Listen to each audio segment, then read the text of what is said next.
The subject today, individuality, mutation, and magic. This is very profound stuff. And I'm into stuff these days. It's my son's favorite slang now. Everything is stuff. I got stuffed with his stuff. But anyway, because it takes us into something that resonates at the personal level with everyone who's ever met this knowledge. There is a fundamental interest that you have, all of you, in the mystical process. It's part of why you're here, and it's part of why you were open to human design in the first place, and any of the other things that you met beforehand, and all the things you've been through, all of that on a fractal line, your fractal line in this direction. And so when I get to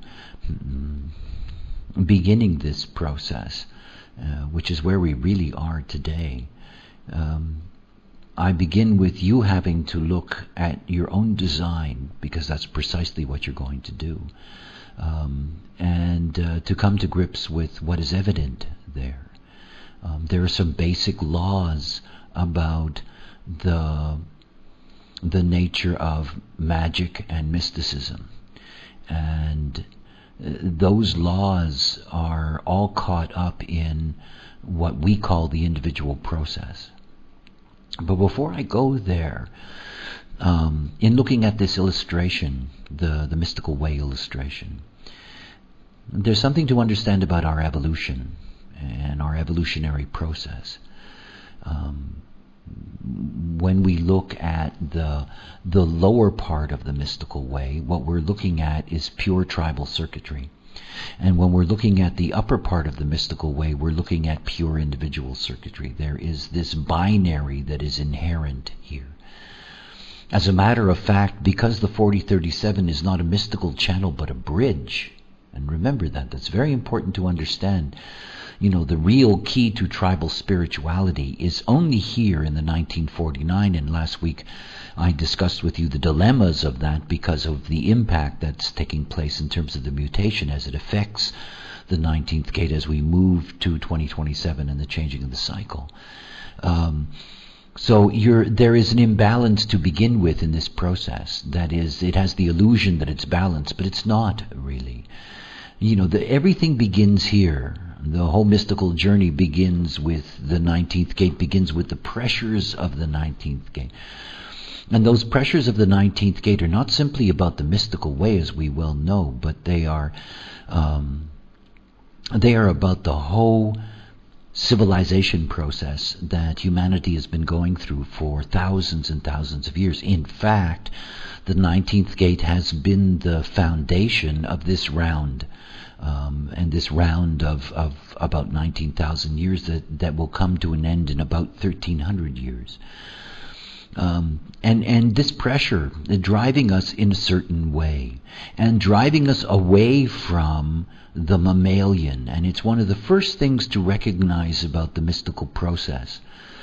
When you look at the design of mammals, and by the way, the Architecture of Life series that's coming up in April, it is really quite something to ponder the different forms of life. And when you look at the mammalian form, and you see that it's endowed with the potential of the 19th gate, but it doesn't have the 49.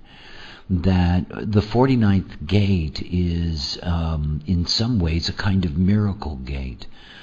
And it's deeply, deeply connected to the way in which our awareness has evolved, and ultimately the 49th gate, much more than the 55th gate. Remember, they are both the same codon, they are both histidine. That the 49th gate is deeply connected with the quality of awareness that is going to be evident in raves. You see, the mystical way is first and foremost a rising up above the mammalian domain. This is the rising up, right? This movement, away. It's interesting. I obviously live in Spain, and one of the great traditions of Spain that's both adored and despised is bullfighting. And the bullfight actually represents an example of this rising up. If you go back to ancient Aegean societies, there was a tradition, and that tradition was that you would entertain your tribe with various rites, and one of the rites was known as the bull dance. And in fact, the way in which this worked is that bulls were still considered, all mammals were still considered to carry the spirit of divinity. That is, in fact, the mammals were not lesser in that sense than humans. And it was at a point in the development of that civilization, about 3,000 to 2,500 years ago, where there was this kind of equilibrium between man and beast. And you could see that in the bull dance, because the participants in the dance, these were captives. They were, the selected child of some tribal leader that got defeated in battle, and so forth and so on. And they are given over for this rite of sacrifice as a peace deal, whatever. And these bull dancers were trained. And basically what they were trained to do was run into a ring where there was a wild bull and try to climb onto its back, holding onto its horns, and perform all kinds of, gymnastic whatevers. Most often they were gored to death. And it was quite common that the bulls, by the way, were never hurt in any way. They were divine in that sense, and this was a divine ritual. And, it was a rare thing for a bull dancer to survive. And when you move ahead in time, and you come to the advent of the bullfight itself, you can see this rising up had already taken place. I mean, the 49th gate is the gate of the butcher. The 49th gate, here the 19th gate, you've got this territorial gate, and you've got a mammalian gate. The 49th gate takes advantage of that, takes advantage of the food resource that's there. And by the time you rise up to this level, you no longer have a bull dancer that is there to submit to the awesome power of the mammal. You have a matador who, with sheer bravado, stands alone, on its feet in front of the bull and kills it. And, and cuts off its ears and stuff like that. That's the rising up. And now that may be a gory, unpleasant example for some, but nonetheless, that is really what it's all about. The first thing about the mystical way is to rise up above the mammal. And of course, in order for us to rise above the mammal, we have to have something that the mammal doesn't have. And obviously we do. That is, if you look at mammalian design, there's no heterajna and there's no emotional system. I mean, no emotional system and no ego system. And when you speak of the emotions, obviously you're speaking of a very powerful wave and a very powerful potential awareness system. And it's interesting the way in which mammals connect to us is that, they're endowed with the 62nd gate. They can connect to the 17 in humans. So these are the mammals that can be taught tricks, for example. This is the logical organizing capacity. Mammals have the potential of the 12th gate, but not the 22nd.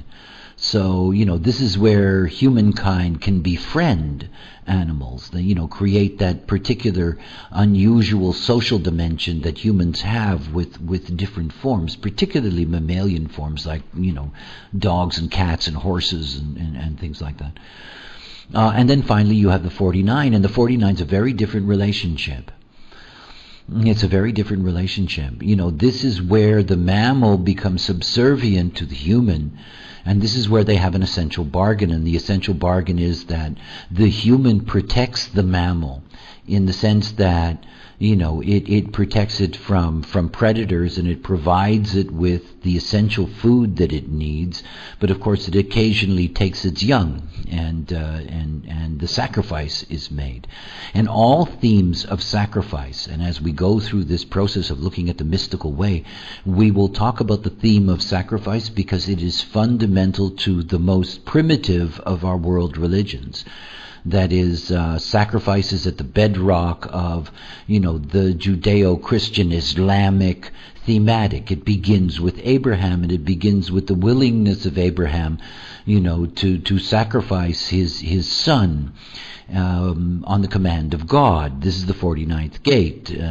This is, Moses and the sacrifice of the eldest children of all of the Egyptians. This is Jesus, who is the son that is sacrificed.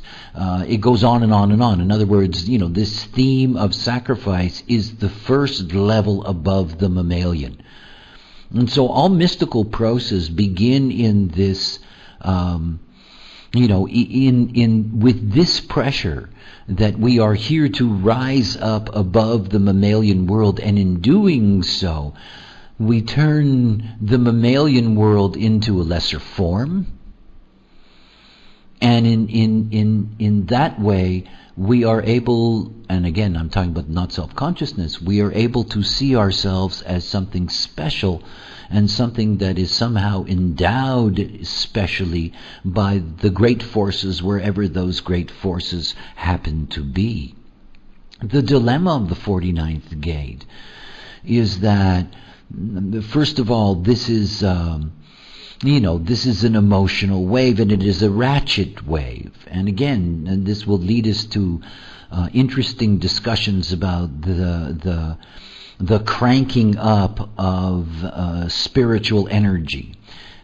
Whether it is whirling dervishes, which can be an extreme, whether it was the first horse worshippers who would get under horse blankets and run around like mad until they built themselves up into some kind of an incredible state, whether it is the Southern Baptist preacher in the United States cranking up his crowd with, a cadence that is overwhelming, whether it is the Jesuit priest haunting the consciousness of his young students with the horrors of the potential of hell. All of this is part of this ratcheting up of the fever of spirituality. And all of this is to rise up above the mammal. Now, from our perspective, that doesn't seem like something that is particularly exciting. As a matter of fact, we have come to a place where we recognize, at least for example within the context of human design, we recognize the intrinsic holiness in that sense of all forms of life, because we all share the same personality crystal mechanics. And whether one is a mammal or a rose, that at the personality level, at the crystal level, we are all from the same seed, all of us. We are only differentiated by design, and only by design. As I remind my dog when I'm annoyed with its lack of a neocortex, that there but for the grace of God go I. It is all a question of the design. And yet to see that when we're looking at the mystical way, this is not about simply interpreting it as, a neo-matrix for now, and to see it as a platform for the evolutionary process of our mystical, spiritual, religious life. This rising up above the mammal remains today the bedrock of just about all the rituals that we have. When you think about the feasts associated with religious festivals, all of this is supported by our dominance over the food chain, and how important it is for us to, at the tribal level, to be able to, roast that goat and cook that pig, and whatever the case may be, as part of our festivals. And it is one of the things about the tribal process is that, the tribal process gets locked into what is a self-supporting mechanism in which there is no way out because there is no mutation. There isn't. I mean, there is really only one way that religions die out. You kill all the adherents. Otherwise they don't die out. They just don't. These are tribal things. And there's no mutation. There's none. They just stay there. There's Osama somewhere in northern Pakistan. Same story that's been around for, over 1,000 years now. You can't get out of it. There's no way to go. There's no mutation. There isn't.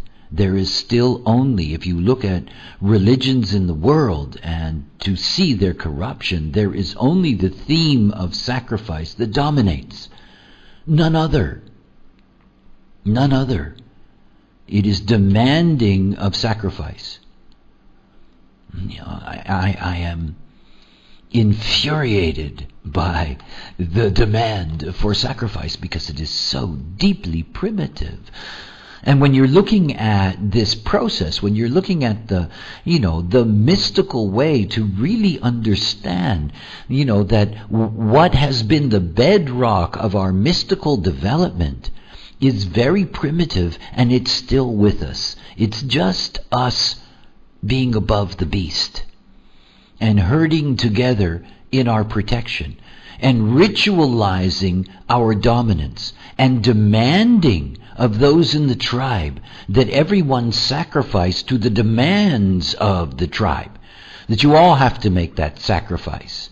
Whether it's the circumcision of your clitoris, or whether it's having to dress in a certain way, whether it's having to learn certain rituals, whether you have to study certain things, whether you have to behave in certain ways, whether you're limited in your behavior, and on, you must sacrifice. You must sacrifice for God. If you don't sacrifice for God, guess what? Guess what? You're gonna be punished. Oh, you've been bad, and you're going to pay the price. You didn't sacrifice, so now you will be sacrificed. 49th gate. Very primitive. Very primitive. You see, the deadest thing that we have in the world is religion. It's dead. And what I mean by that is that there is no place within it for mutation. There is no mutation. And you can see there's no mutation because these religions cannot get away from sacrifice, because without sacrifice there is no power. 49th gate, revolution. No revolution without sacrifice. No revolution without those who are the target to be sacrificed. Oh, and on and on and on and on and on. You look at every religion. Look at them. And it doesn't matter whether it's the cute New Agey Buddhist or, whatever it is. You look and see how much sacrifice is demanded. Everywhere you look. In any religion, you look, you'll see it. And you see, everything's a binary. Sacrifice, sacrificed, The sacrificer, the sacrificed. I mean, are you Abraham or are you Isaac? Where do you want to be?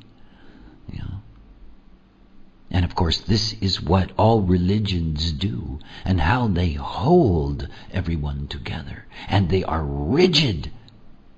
Isn't it obvious how rigid they are? So, when you're looking at the mystical way, begin with understanding that its foundation is not something that, with any kind of real clear consciousness, it's not something to be identified with anymore. And in fact, as I talked about last time, it is coming to an end. Fortunately so. This demand that there is this endless sacrifice. How many people have to be sacrificed in subway stations, or in buildings, or in airplanes, or in this and that, whatever the case may be. What they call collateral damage, All this sacrificing. Morality.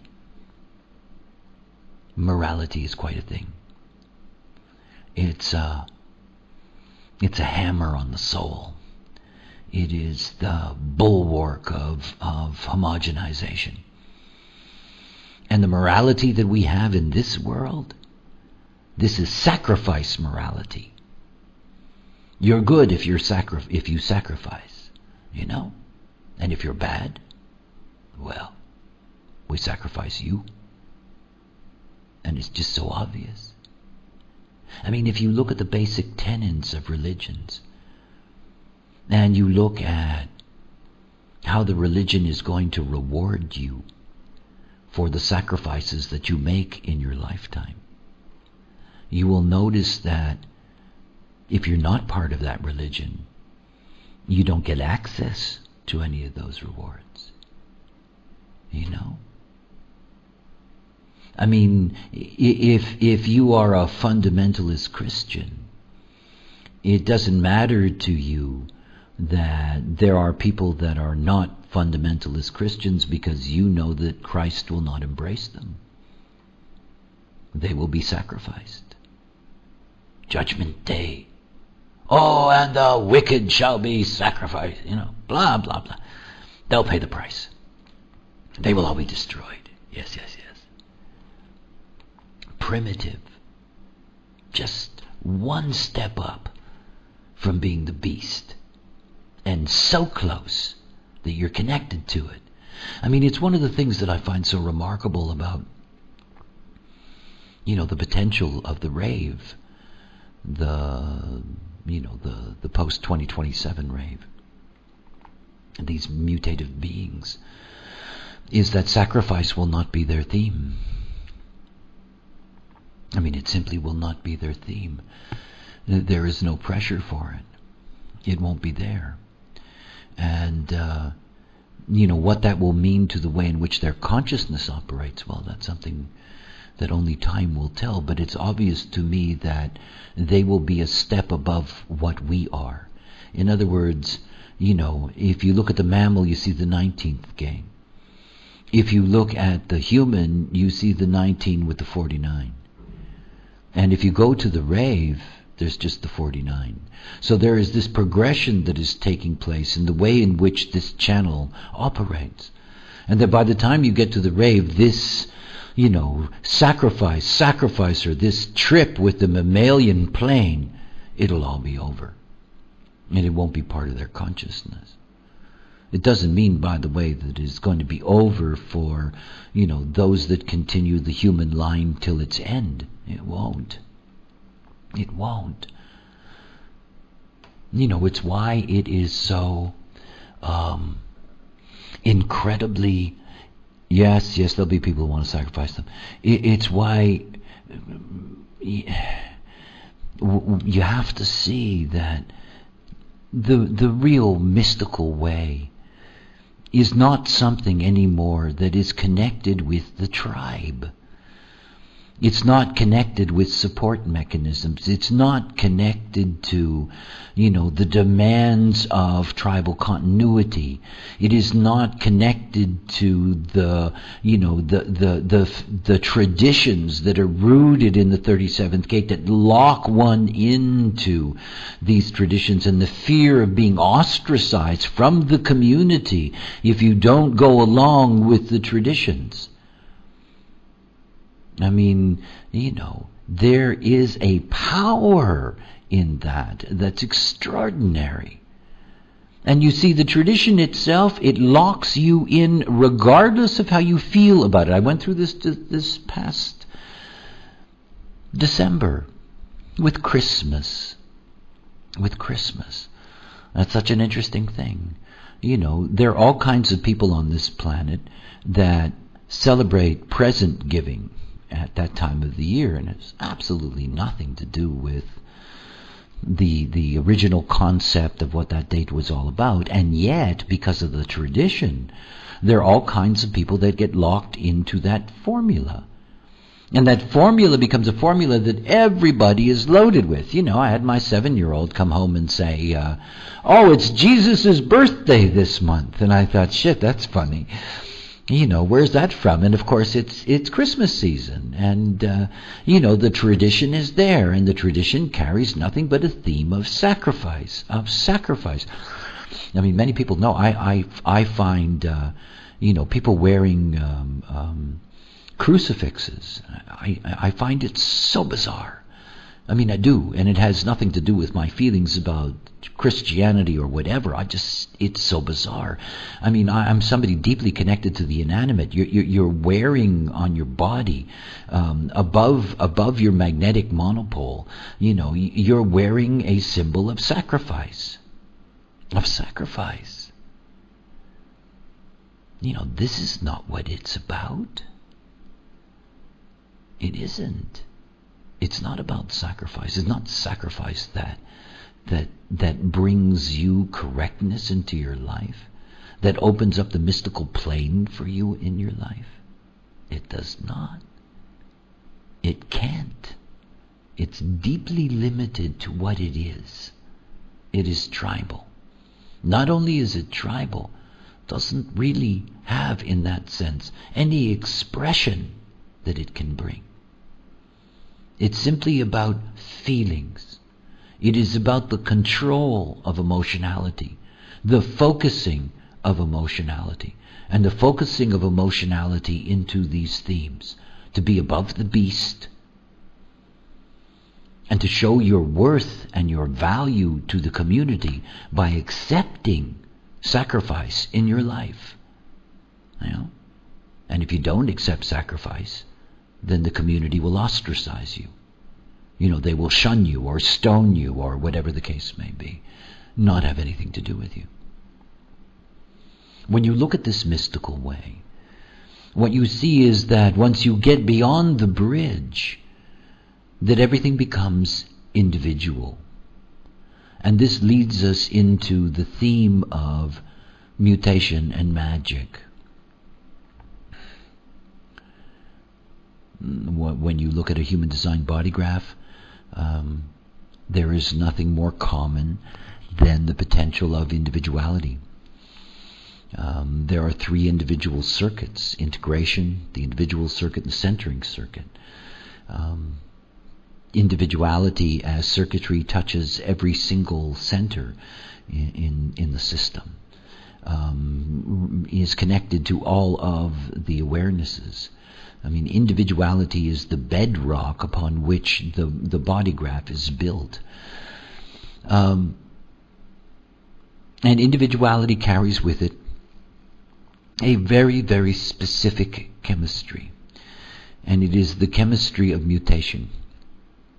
So that when you go to the format energy of the individual process, you go to the 360 between the root and the sacral center, you get to the channel of mutation, and you get to the very heart and soul of what the creative process is. And the creative process is about the sensitivity to non-homogenized frequencies. In other words, it is a built-in sensitivity to what is not part of the common plane. It's what makes individuality so difficult, is that individuality does not conform to whatever the standards are that have been established the moment that mutation is evident, because mutation creates distinct difference. More than that, mutation is a very complex process.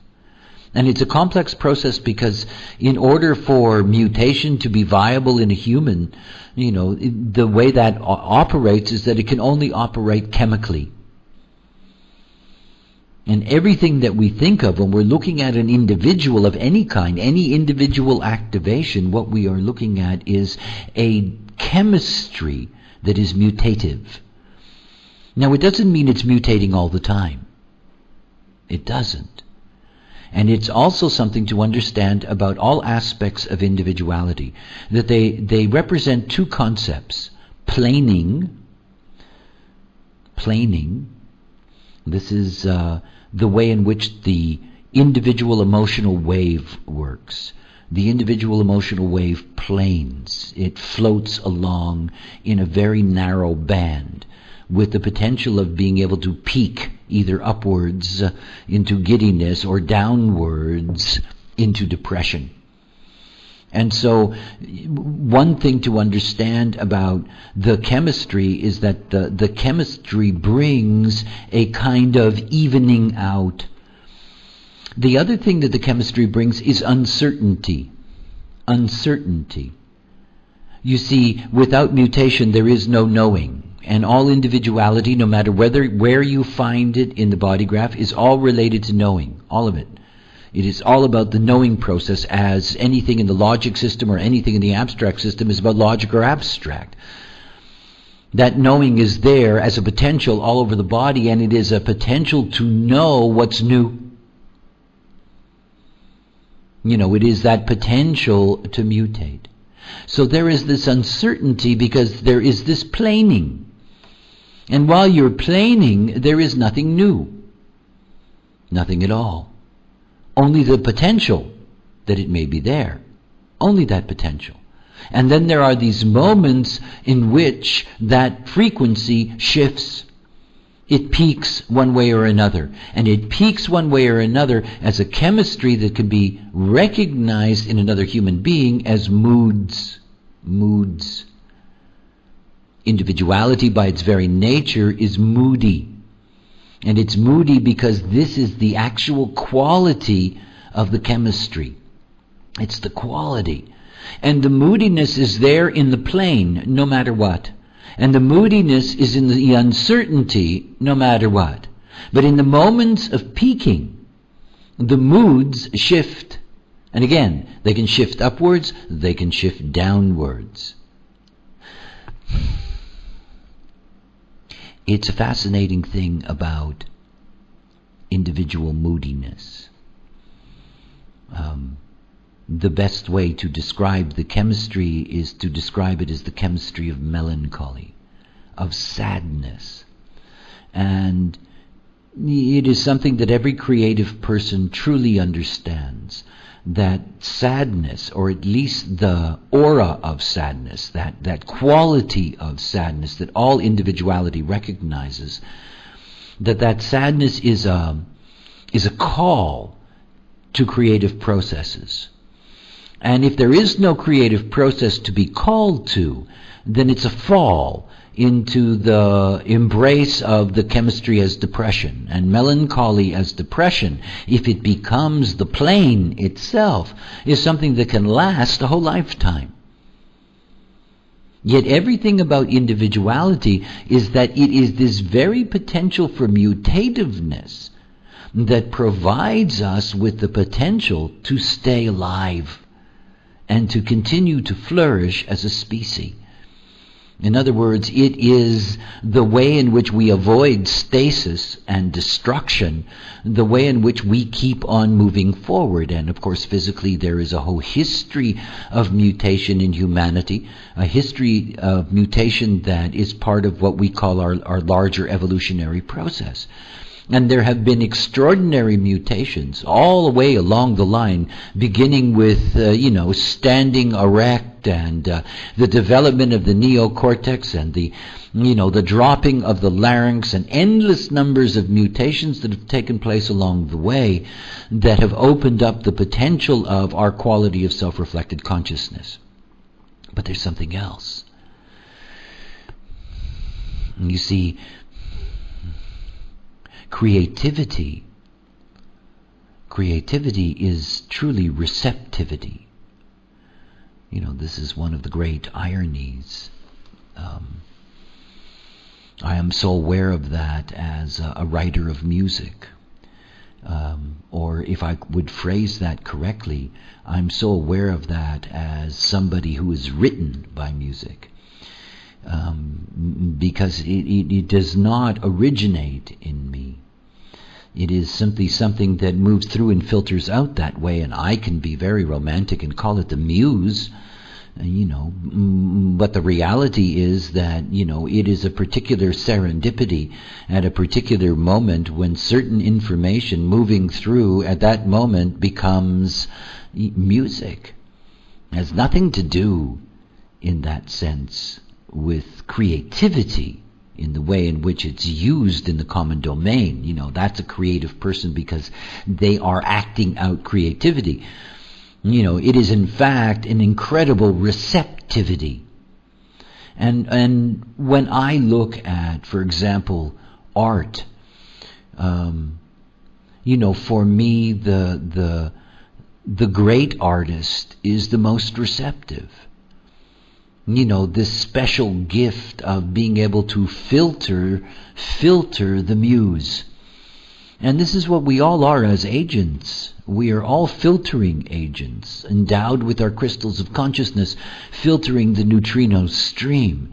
And through the aspect within the matrix that we call individuality is the possibility to filter the neutrino stream so that it comes out in either what we would describe as a creative act or a mystical experience.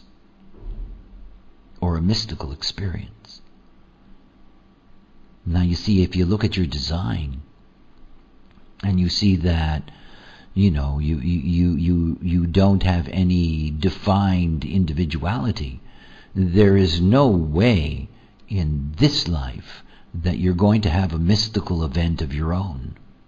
There is no way. It just can't happen.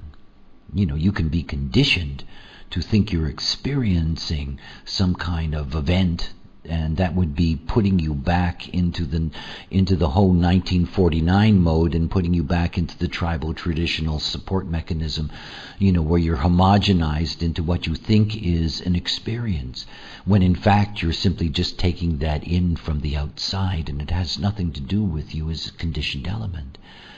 If you have activations in individuality but they are not defined, there are potentials there for both the magic and the mystical, yet it has to be understood that's waiting for an ideal bargain with the other. And for generators and projectors, it's deeply related to the other, and for reflectors and manifestors, it has to do with certain moments in the way in which the program conditions them.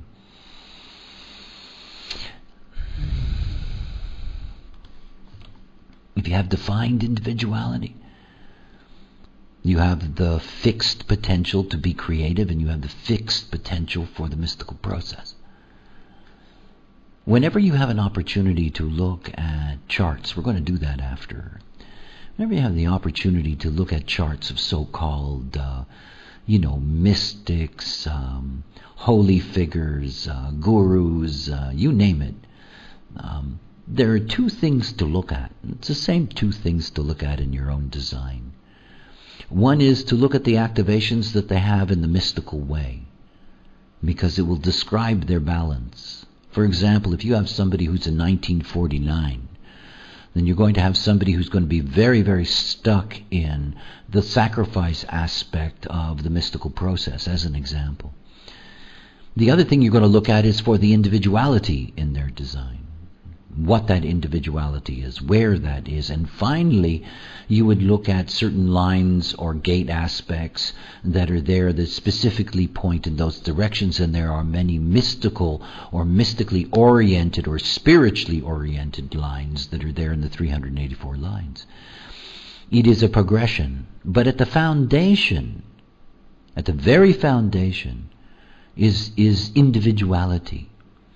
If the individuality is not there, then they, in any claim that they make of their mystical process, they are illegitimate. They're lying. It is simply not possible.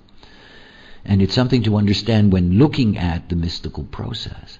See, in the evolutionary direction of the mystical way, beginning here with the mammal, and moving through this track, once we had transcended the mammalian plane, where was that bridge leading us? It was leading us out of the tribe, out of the communal ritual, out of the communal tradition, out of that, into a personal process, into an individual process. Because it's only through the individual process that there is actually an initiation and awakening. Here there is only, the sensitivity to the need, that's what this is all about. And here you get into this process of, initiating, awakening in the now of the individual. That's the goal. The 19, the mammal, is where it starts. But the 20, the awakened awareness in the now, this is what the goal is, and it is the individual, the unique awakened awareness. It's where, human design brings us, is that, human design is the exact opposite of any established religion. This is about the unique perfection of individual consciousness, the unique value of individual awakening. This is a spirituality that has absolutely nothing to do with sacrifice. Nothing. As a matter of fact, it is about loving yourself. And loving yourself in the now. It's the great beauty of the 10th gate, and the great beauty of the 10th gate is the 10th gate speaks of the potential to love oneself in the now or not. It's really at its deepest level. Right? The opposite of the 15th gate. Whether to love humanity or not. The species. The 10th gate. This is about the self. And the potential to truly love the self. And in loving the self, awakening is the reward. And of course, in loving oneself, this is the polarity to, being in the sacrificer game. It is totally different.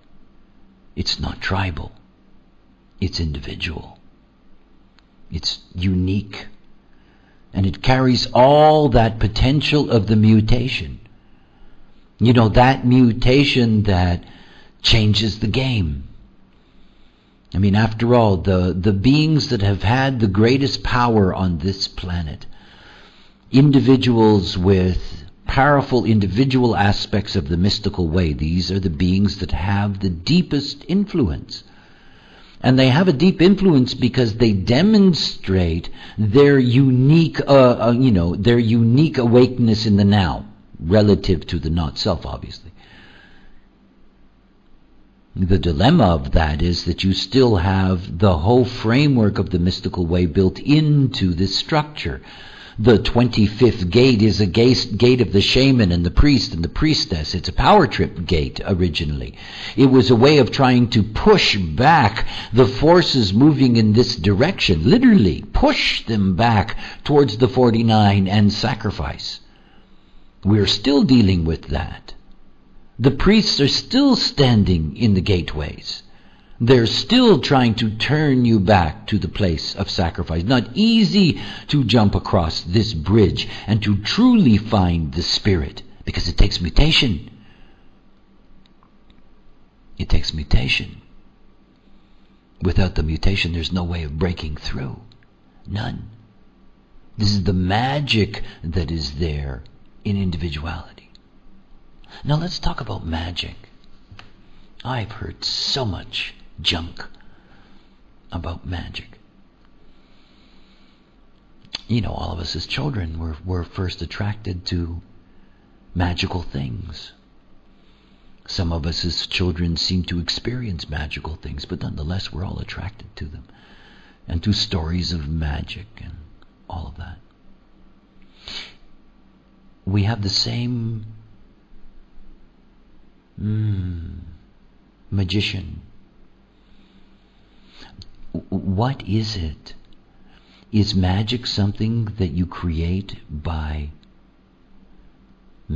drawing a circle in the ground with a pentagram inside and running around the outside and chanting counterclockwise, in Latin? Is that what it's about?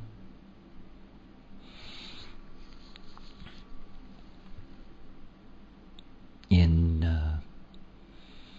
1983, when I disappeared, and I ended up here in Ibiza, I was offered a place to sleep. It was actually the roof of somebody's house. John Hurt, actually, the actor, the Elephant Man. Anyway, it was the first morning after a very damp night on the roof. I learned that Ibiza is a damp place. And I came inside to the house below, and it was occupied by a painter who had befriended me, and he was preparing for a vernissage, an opening show.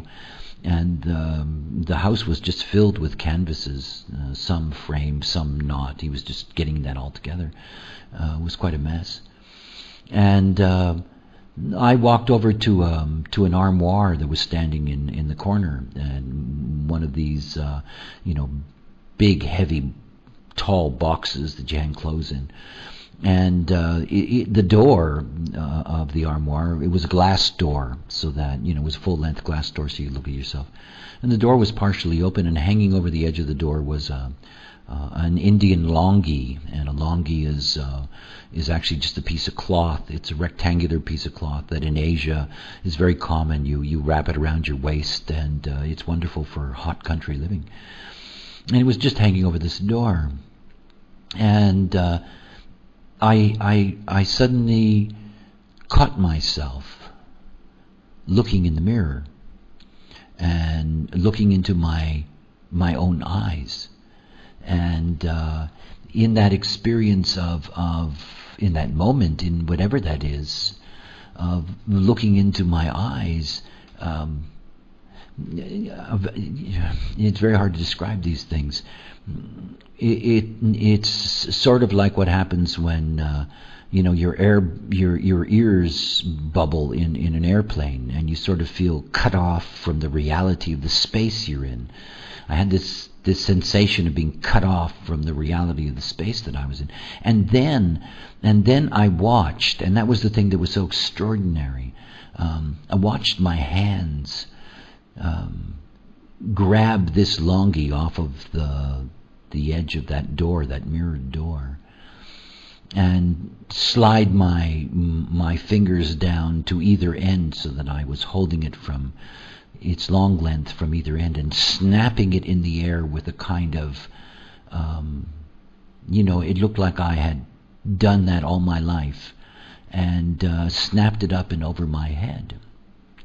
And it was something that in that motion, in that separated space, I watched myself do a ritual act that I had never done, had never contemplated doing. Magic, you see, has been tied up with so much vanity. Just vanity. I'm a great admirer of Lao Tzu, the great Chinese thinker. And of course he's famous for saying things just happen, which in the hip 70s became shit happens, which is a wonderful expression because it's the deepest of truths. And I do love that awareness, and it's so clear. And it was so obvious to me, and it was so obvious to me from then on, because I was about to go through years of mystical experiences, so-called, none of which I had anything to do with. I mean, it's not like I was setting them up, looking for them. I didn't have any rituals. I didn't have any of this. I didn't have any of that. I simply experienced very odd things happening in that sense. In the same way that I experience a song coming through me and it comes out as a song. In the same way that I experience what I'm doing with you now, because I have no idea, never prepared. I don't know what I'm going to say. Well, it's just flowing through, that's all. All I can do is filter, and sometimes I filter teaching, and sometimes I filter music, and every once in a while I filter magic. See, we need to disengage from the vanity, this vanity that's here in the 49. Remember that. This rush that came to humans when they could dominate the mammalian world. What a rush they had. How special they thought they were. It's real primitive down there. And it's something to keep in mind. And you see, there is this assumption that, magic doesn't happen. Magic is a ritual that you can perform. And unfortunately, and I only say that because that's my perception, is that every once in a while you would have somebody who would, have magic happen to them, and the way in which they would present that is, this is what I did, and this is what happened. It's like the painter who says, I painted the picture. Well, did you? There's an incredible vanity in that. It is what happened, regardless of whether you've trained and sweated and all of this and blah, blah, blah. This is a choiceless life, after all. It's just what's happening, and it's what's moving through, and magic is just like that. It's why I've always felt such empathy for, the New Age people who were looking for the mystical in their life. And how tragic it is that, looking for it is as clear a prediction that you're not going to get it as anything. It really is. It happens.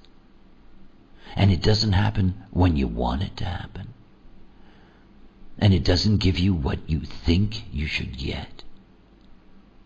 And there are so many people still today caught in the 49 primitiveness of the sacrifice game, who still play high priest and shaman, who take their little mystical moment, and they turn it into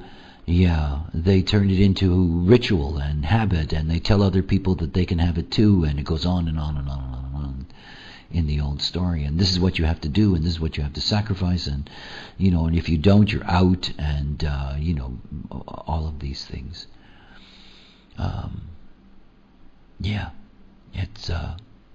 It's quite a movie to look at.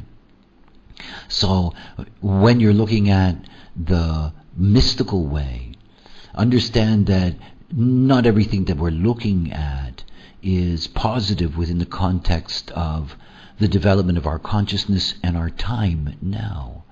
And to see that so many of the things that are part of the so-called mystical process have brought what is in fact great harm and evil and crime into this life. That so many human beings have been forced into homogenization, humiliated, by the sacrificing principle of what are primitive spiritual moments that have been concretized into endless millennium-long rituals, endless rituals. There's still these people in the springtime who actually crucify themselves, publicly, to demonstrate their connection to the sacrifice principle. It's all over the place out there. And the vanity. Oh, such vanity. It's the thing that astonishes me the most. I'm blessed with a big ego, so I can really smell the stink of vanity. And it's astonishing. What I did. I did this, I did that. This is, I worked it out, I figured it out, all of these things, all this I created it, I did it, I am it. It happened because I did this, it happened because I did that. Lies. Lies. Just happens. And if it doesn't happen, you don't get it. Period. It's just like that. And we have a classic example of the theme of sacrifice going on right now. I think everybody is aware of the fact that we have a so-called clash of civilizations. One of the underlying politically incorrect themes to talk about in terms of the Western Christian world and its relationship with the Muslim world.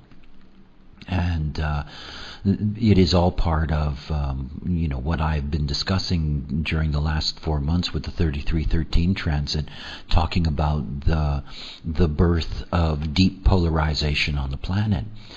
And it was really interesting because there is a huge story going on right now, and I don't know how much coverage it's getting in various places wherever you all are out there. In September of last year, a small Danish newspaper published a series of cartoons that were basically anti-Muslim cartoons, and one of them was an illustration of the Prophet Muhammad with a bomb for a turban. And first of all, it is forbidden in Islam to create any image of the Prophet Muhammad, whether it's a nice image or not. It's one of these very, very rigid themes about the not raising a human to an idol status. So there is no depiction of his image that is permitted.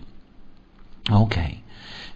So you have this little magazine, and it published these pictures, and slowly the word got out from the rather large Muslim community that was in Denmark, many of whom found it offensive. And eventually, through whatever the communication links are, it ended up in Saudi Arabia and in other Muslim countries in the Middle East. And there has been an enormous backlash. And it is so interesting the way religions work, that is this primitive theme of sacrifice, that you will pay a price by not conforming to what our traditions are. And so Danish companies that have products and services in these countries are all being boycotted. I mean, they are now losing millions and millions and millions of dollars every day. And they've tried everything, and it's interesting to watch this while you have the South Node and the 18.2. So you got terminal disease, and what is broken is not going to be fixed. You might as well get it. And here's all these Danish politicians desperately running around saying, "Look, we're sorry, and it's not us. It was a newspaper, and the fact is that by punishing our company, you're actually hurting the jobs of people in your own region, and so forth and so on." And the 49 primitive spiritual reality is you sacrifice those who do not follow the tradition, that they must pay a price. They have to pay a price, and there's calls for a fatwa against and it goes on and on and on. There have been bomb threats and all kinds of things. This is what is the root of the spiritual process, not where we're supposed to be or have reached in the sense of that train of finally getting to the place of unique individual awakeness. This is still being lost in the deep tribal aspect. And one of the things that we'll discuss as we move along, it's not really a subject for today, is that so much of that is the failure of the 25. And the 25th gate is a deeply, deeply, deeply complex gate. And it is only through the 25th gate that it's possible to liberate the tribe, that is, liberate it spiritually, and yet it does not operate in the not-self sense in that way, and in essence, turns the tribe back to its primitiveness over and over and over again. And it's this transformation in the 25 that is something that, I think that it's rare that its power to push us back to the primitive is actually transcended. But again, I'll save that for when we look at that particular channel and the way in which those aspects actually operate in the mystical way.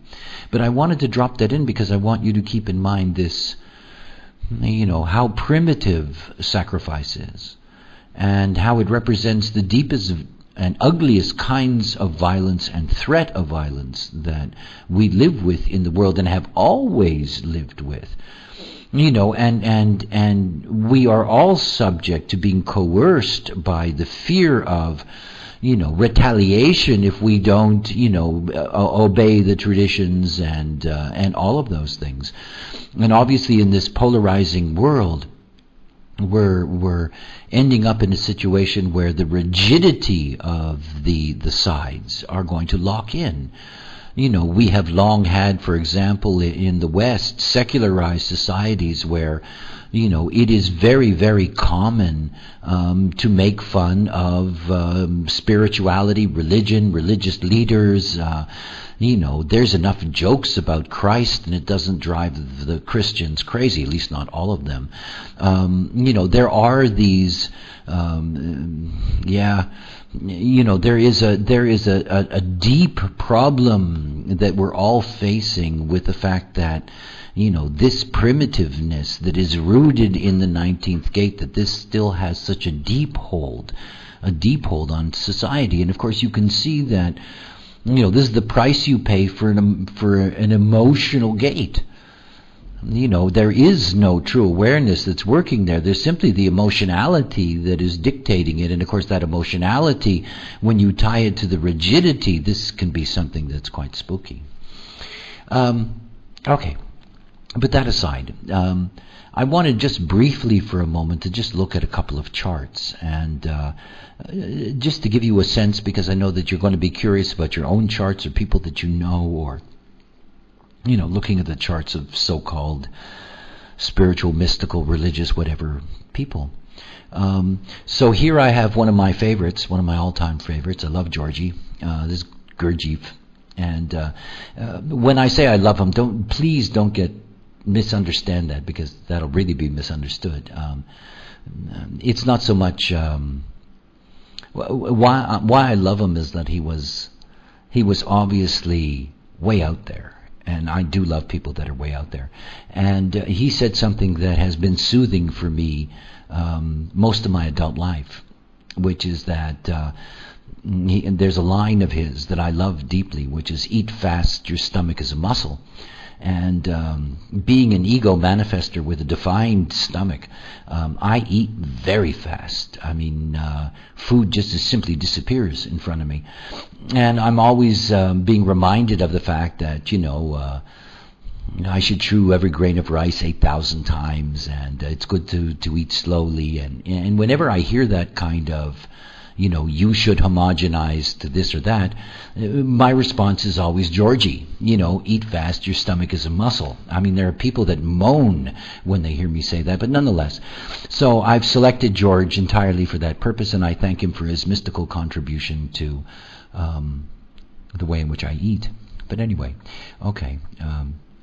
Let's take a look at George.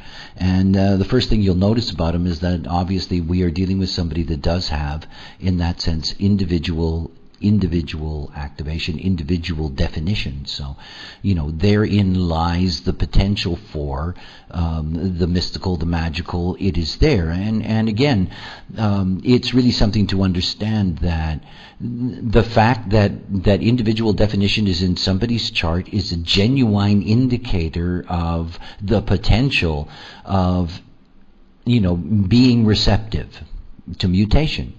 Now, of course, not all of that receptivity to mutation is going to lead to a mystical process. It doesn't necessarily. It may be totally outside of that particular fine line, but there's other elements that are involved in that. But nonetheless, here is this archetype that is there. You can also see that there are other individual activations, particularly, and we'll look at that, the sun in 61, so you have this theme of inner truth, and there's a 23 there, and the 14, and, the 55 a couple of times, and the 22. I mean, there are these themes of individuality that are throughout the design and the definition that's there. And, of course, the definition is part of where the authority is. This is a sacral authority, so, this definition has great influence on the way in which that sacral is going to operate.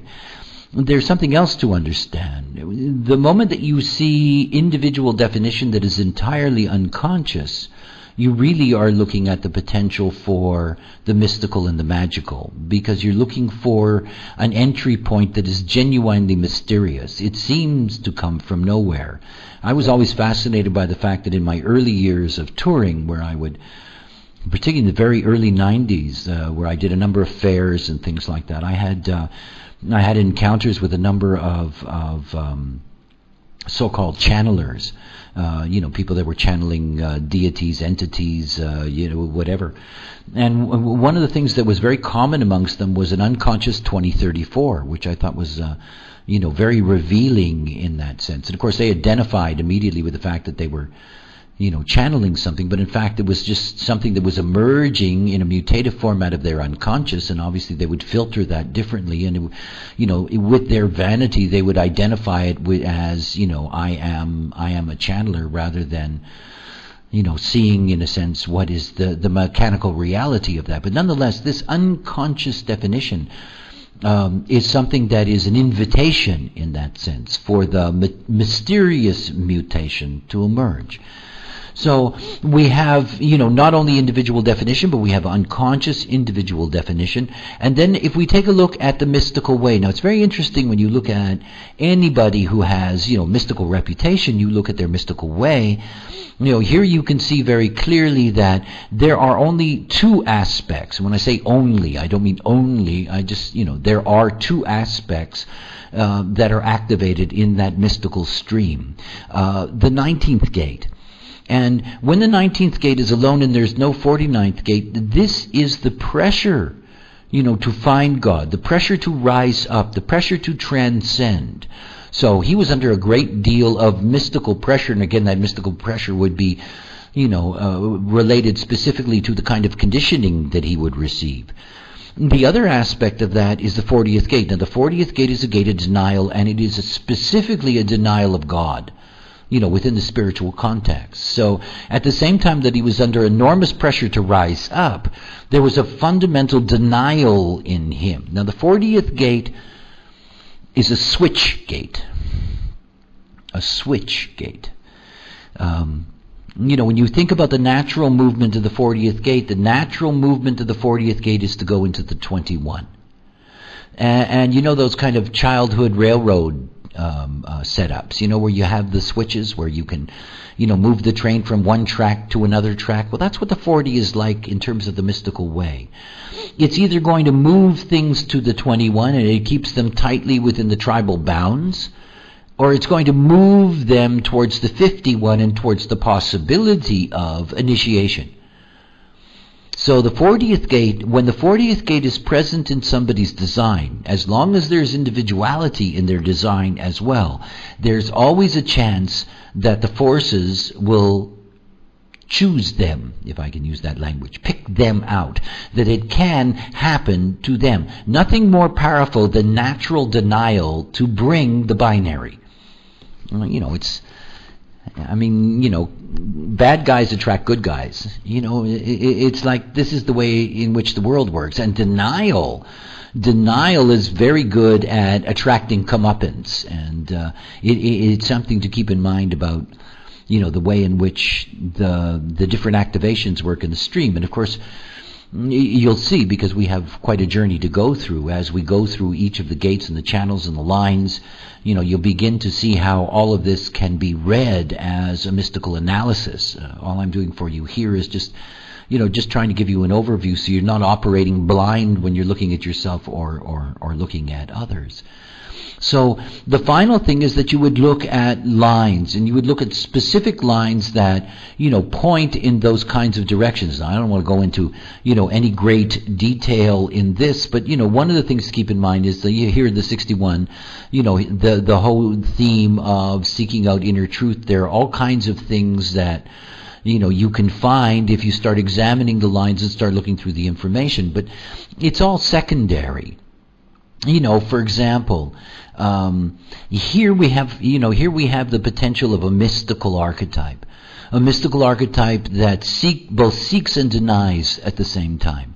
So, this is the potential to be really open. But even in the moment of spiritual or mystical encounter, given the nature of the design, difficulties. For example, never really being sure, that this is the right direction. There's a lot of things that are built into it, that you have to see in terms of relationship of the design. But just from the mystical perspective, you're looking for individuality and the various gates of individuality that are part of it, and you're looking at the configuration within the mystical stream, all of which, as you'll see when we get to the end of this, will lead to a way in which you can have a mystical profile as such. And here we have Pope John Paul II. And here, when you look at Pope John Paul II, you can see this is a rigidly freaky being. Mr. Freak himself. So, this is somebody who is, very much, particularly at the mental plane, very receptive to, the mystical or the spiritual as an aspect of their creative process. And it's just an obvious. When you look over here to the split, and it's very interesting the way this is split off, but when you're looking over here to the split, you can see that you have the 49 and you have the 37 and the 40. And of course what you have is sacrifice as tradition, and this is the whole theme here. The whole theme is sacrifice as tradition. And, when you look at the way in which his mystical process worked itself out, you can see how he dedicated his mystical life to this preservation of sacrifice as the communal theme. And of course, the Christianity and the theme of Jesus, this is sacrifice is the central theme. He was sacrificed to absolve others of sin. This is the great theme of the Catholic spirit. So here you can see how naturally he fit into that, and again, how deeply mysterious it was for him. Both from the mental plane and both in terms of the way in which the stream operated, because, the mystery of sacrifice. He was forever absorbed in that mystery of sacrifice. And again, you would look at the individuality, you would look at the nature of the way in which the stream operates, and then of course you can go through and you can check out the lines. Don't look at his 8-4, the phony, because it'll give you a false sense of... I'm always curious about his this is an open spleen. This is somebody that holds on to a lot of things that aren't necessarily good for it. And you can see what's missing in his mystical process. There is no initiation and there is no love of self. It's all transferred to the Godhead in that sense. Okay, one last peek here. And there's Mr. Who. And, if you look at my design, you can see that I am uniquely a freak. So that I have all of this individuality that is there in my particular configuration. And you can also see that my individuality is moving from the switch gate and is moving through. Similar, for example, to it was Osho, Bhagwan Sri Rajneesh, who was a 5125. This same kind of initiating force that is outside of the mainstream, so that you can be initiated into something that is quite different. When you're looking at my design, you can see that there is this individuality, all right, and then you look at the 4323, and of course that's what teaches you. That is, my mind as outer authority, and the fact that it's unconscious, the fact that I have no control over it, and you're the recipient of that. If you're looking at the mystical way that is there for me, you can see that you have, yes, all of this process, but you also have the unconscious 49. And in many ways, this is probably the source of my capacity to be, the clarion of the coming of the rave. I do not like 19 pressure, have never liked 19 pressure. I grew up with it because I have two sisters and they both had the 19th gate. I was very aware of the pressure of the 19 and the emotional consequences of it. And I am an unemotional being, so it's always been interesting for me, my relationship to the coming rave and my ability to be able to identify with that. The other thing is that there is a split there for me. Now, I have no tradition. And not surprisingly, I was raised without any kind of mystical or spiritual tradition. So everything about the human design in that sense is well, it's new. And if you were looking for lines, I'm a 61-1, so I was born for this era. We're living in an era of the 61-1 now until the door closes in 2027. So the attunement to and the resonance to occult knowledge, and again to see that it's all unconscious. It's not like I'm in charge of any of it. It is just something that happened to me. And I have one of the quintessential gates, key gates in switching, because my 40th gate is second line, and second lines are something that are extremely rare in my design.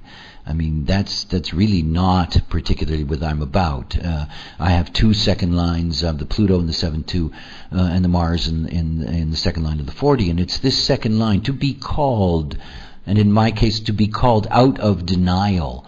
And you can also tell why I speak of the voice. That is, individuality brings this acoustic. So you have these individual people who are channeling voices, and you have the individual prophets and mystics and messiahs that have heard the word of God, the angels, the devil, you name it, because it's all coming from an acoustic realm. Okay, so that's your brief little surface journey through the structure. What I really want you to keep in mind are the relationship that lies here. That in looking at the mystical potential in design, that it's necessary to see the presence of individuality. It's necessary to see the qualities of activations that are there in the stream itself, and obviously to be able to look at the lines and ultimately all of it put together in terms of the design itself. And hopefully by the end of this semester, you'll be able to do a really good mystical analysis for somebody in terms of being able to give them an overview of their relationship to that process.